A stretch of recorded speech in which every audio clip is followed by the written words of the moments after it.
अस्सलाम वालेकुम। तो स्टूडेंट्स, आप देख रहे हैं अपना beautiful channel the brilliant physics.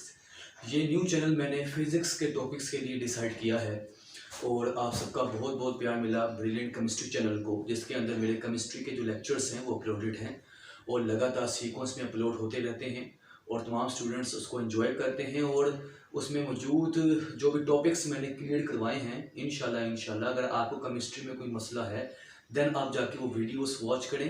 इंशाल्लाह आपको मसला नहीं रहेगा।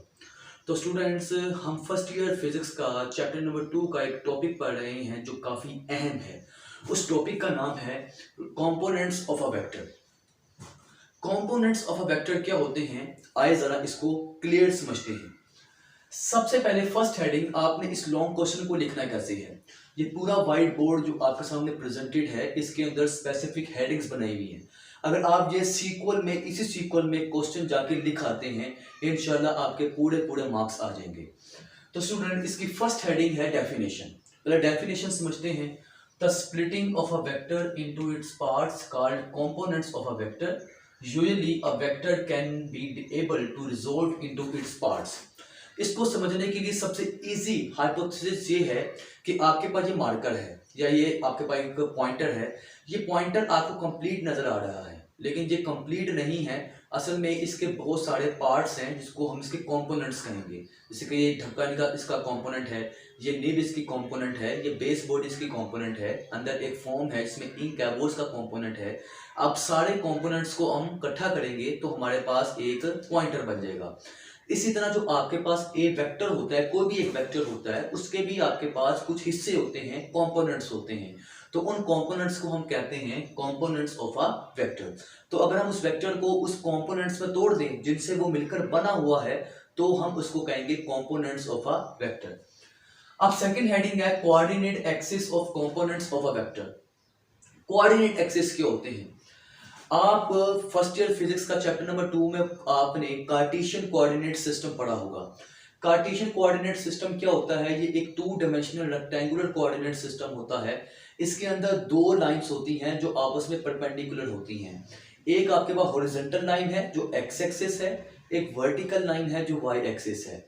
ये जो आपके पास लाइंस हैं एक्स और वाई, इनको हम कहते हैं कोऑर्डिनेट एक्सिस। तो the component of a vector along X axis is called horizontal component of a vector.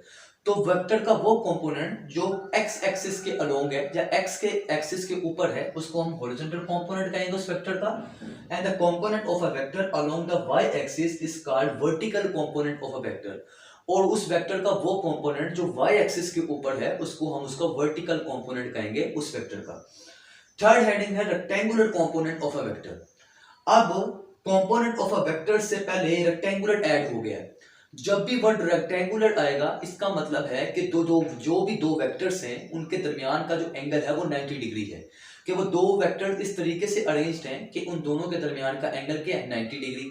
जैसे कि ये आपके पास एक मेरी फिंगर एक वेक्टर है और ये मार्कर एक वेक्टर है। तो देखें, ये एक वेक्टर ये और दूसरा वेक्टर ये इस तरीके से अरेंज है कि दोनों वेक्टर्स के दरमियान का एंगल 90 डिग्री है। तो इसको हम कहेंगे रेक्टेंगुलर वेक्टर्स। तो rectangular component of a vector क्या होता है? When the component of a vector along X and Y axis are perpendicular to each other called rectangular components of a vector. तो जब एक वेक्टर के हम कंपोनेंट्स बनाएंगे एक्स और वाई पे, तो अगर उसके दोनों कंपोनेंट्स एक्स और वाई पे आपस में परपेंडिकुलर है, तो उस कंपोनेंट्स को कहेंगे rectangular components of a vector. आए अब इसको क्लेरिफाई करते हैं with the help of diagram. तो with the help of diagram, जहां पे ये आपकी हेडिंग नंबर 4 है, डायग्राम रिप्रेजेंटेशन। अब इसमें आपके पास ये एक कार्टेशियन कोऑर्डिनेट सिस्टम आपको नजर आ रहा है। ये आपके पास हॉरिजॉन्टल लाइन है जिसको एक्स एक्सिस कहते हैं, और ये वर्टिकल लाइन है जिसको वाई एक्सिस कहते हैं। और ये वो वेक्टर ए है जिसके हमने कंपोनेंट्स बनाने, इसको हमने स्प्लिट करना है पार्ट्स के अंदर। अब इसको स्प्लिट करने के लिए पहले हम क्या करेंगे, इस वेक्टर की जो टेल है इसको हम इस कार्टेशियन कोऑर्डिनेट सिस्टम के ओरिजिन मतलब कि ओ पॉइंट के साथ अटैच कर देंगे। तो ये आपके पास आ गया, ये ओ पॉइंट पे वेक्टर हमने अटैच कर दिया। अब आप अपने हाथ में कलम पकड़ें और उस कलम को अपने पेज के ऊपर रखें। तो जैसे ही आप उस कलम को अपने पेज के ऊपर रखेंगे तो आपको इस कलम के उस पेज के ऊपर शैडोज, ये साए बनते हुए नजर आएंगे। तो जिस तरह इस कलम के आप पेज के ऊपर लाइट की मौजूदगी में शेडोज देखेंगे 1, 2 या 3, इसी तरह इस वेक्टर के भी इस दोनों एक्स और वाई एक्सिस के ऊपर क्या बनेंगे, शेडोज। उन शेडो को हम कहेंगे प्रोजेक्शन। तो यहाँ पे हम शेडो का वर्ड यूज नहीं कर रहे, प्रोजेक्शन का वर्ड यूज कर रहे हैं। तो इसका इस वेक्टर ए का एक शेडो बनेगा एक्स एक्सिस के ऊपर और एक इसका शेडो बनेगा वाई एक्सिस के ऊपर। तो जो शेडो इसका एक्स पे बना है उसको हम कहेंगे projection of vector A on x axis, इसको हम कहेंगे ए एक्स कॉम्पोनेंट।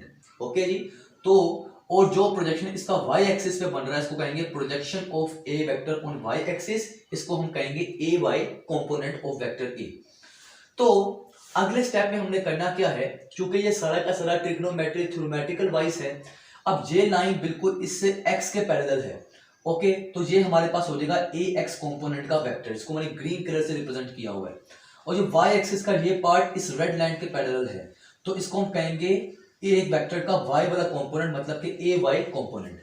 तो अब आप जरा गौर से देखें, ये ए एक्स वाला कॉम्पोनेंट है ए वेक्टर का और ये ए वाई वाला कॉम्पोनेंट है ए वेक्टर का, और दोनों आपस में इस तरह अरेंज्ड है कि इन दोनों के दरमियान का जो एंगल है वो क्या बन रहा है, 90 डिग्री। तो इन दोनों कंपोनेंट्स को अब हम कहेंगे rectangular components of a vector.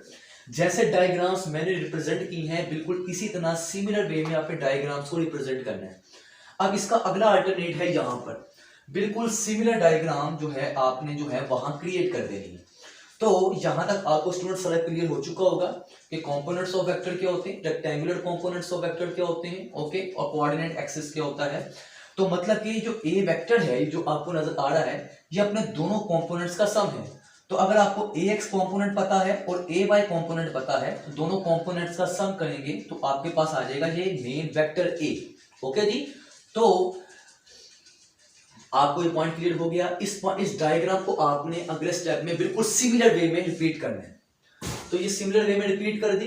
अब देखें, हमने यहां पर एंगल का सिंबल बना दी है, क्योंकि ये वेक्टर एक्स एक्सिस जितना दूर होगा वो हमें बताएगा इसका एंगल यानी कि थीटा, कि ये किस डायरेक्शन में और कितना दूर है वो। अब अगले स्टेप में देखें कि आपके पास हमने क्या करना है, इस डायग्राम को लिखना है in terms of unit vector की फॉर्म में। एक्स एक्सिस पे जो यूनिट वेक्टर होता है उसको आई हेड कहते हैं, वाई एक्सिस पे जो यूनिट वेक्टर होता है उसको जे हेड कहते हैं, और जी एक्सिस पे जो यूनिट वेक्टर होता है उसको के हेड कहते हैं। तो वो हम यूनिट वेक्टर का टॉपिक बाद में पढ़ेंगे, लेकिन अभी आप इजीली फॉर्म में इस तरह देख सकते हैं कि ए एक्स कॉम्पोनेंट जो वेक्टर है वेक्टर ए का, तो इसको हम यूनिट वेक्टर की फॉर्म में लिखेंगे ए एक्स आई हेड, और ए वाई वेक्टर कंपोनेंट जो है वेक्टर ए का, इसको हम यूनिट वेक्टर की फॉर्म में लिखेंगे ए वाई जे हेड। बस अब हमने ए एक्स वेक्टर की जगह ए एक्स आई हेड लिख देना है और ए वाई वेक्टर की जगह हमने ए वाई जे हेड लिख देना है। स्टूडेंट्स क्लियर हो गई है पॉइंट। ये डायग्राम अब आपकी ऑटोमेटिकली क्लियर हो चुकी है। पांचवी हेडिंग है magnitude of components of vector, कि जैसे कि जो वेक्टर ए एक्स और ए वाई जो वेक्टर ए के कंपोनेंट्स हैं, तो ए एक्स या ए वाई की कुछ ना कुछ मैग्नीट्यूड भी होगी, कुछ ना कुछ वैल्यू भी होगी कि कितना बड़ा है ये कितने छोटे हैं। ओके जी। तो अब हम जानते हैं जो ए एक्स है, तो पहले हम निकालेंगे हॉरिजॉन्टल कंपोनेंट ए एक्स की मैग्नीट्यूड निकालेंगे। समझ आ गई। ए एक्स वेक्टर की हम क्या निकालेंगे, मैग्नीट्यूड निकालेंगे। तो इसके लिए हम अप्लाई करेंगे कोस थीटा। तो कोस थीटा बराबर होता है बेस अपॉन हाइपोटेनियस। अब आप देखिए राइट एंगल ट्राइंगल है, राइट एंगल ट्राइंगल की 3 साइड्स होती हैं, एक परपेंडिकुलर, ये आपके पास तिरछी जो है ये हाइपोटेन्यूस है, और ये जो आपके पास हॉरिजॉन्टल इसको कहते हैं बेस।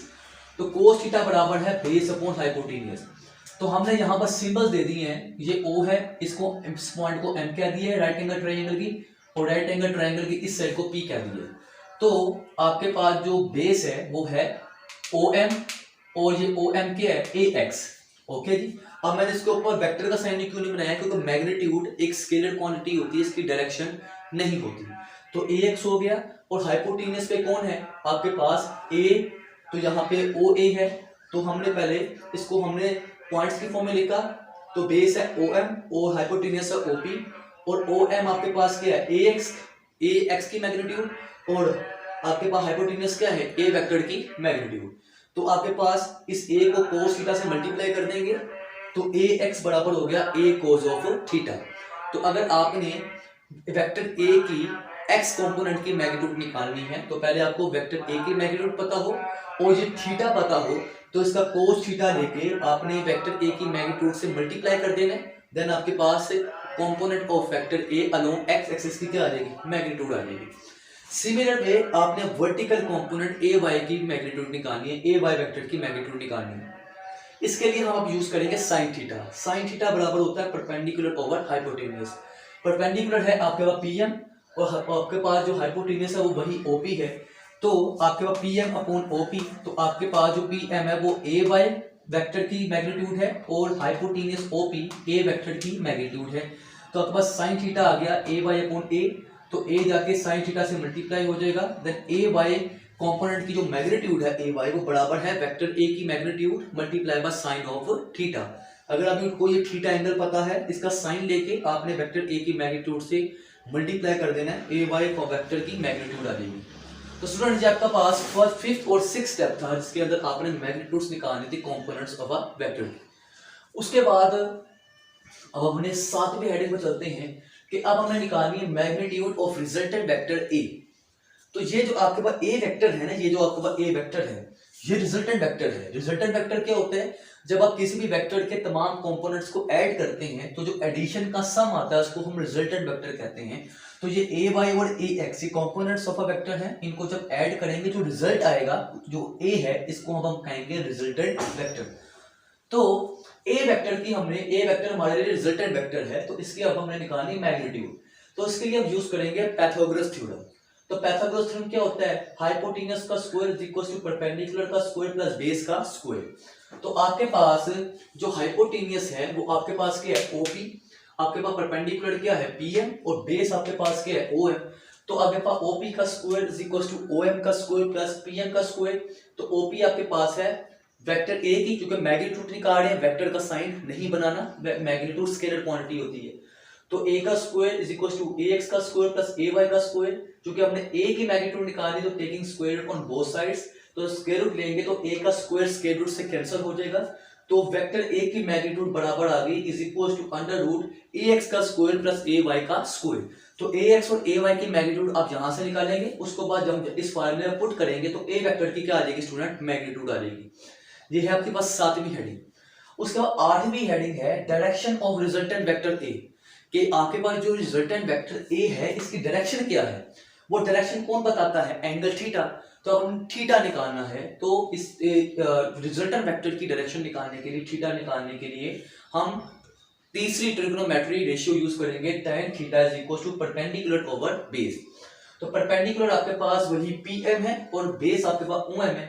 तो चूंकि अब हम डायरेक्शन निकाल रहे हैं तो वेक्टर का सिंबल जरूर बनाएंगे, ऊपर एरो बनाएंगे। तो पीएम ए वाई कॉम्पोनेंट है वेक्टर का और ओएम ए एक्स कॉम्पोनेंट है वेक्टर का। तो आपके पास tan theta perpendicular over base के बराबर है, परपेंडिकुलर है ए वाई कॉम्पोनेंट, बेस है ए एक्स कॉम्पोनेंट।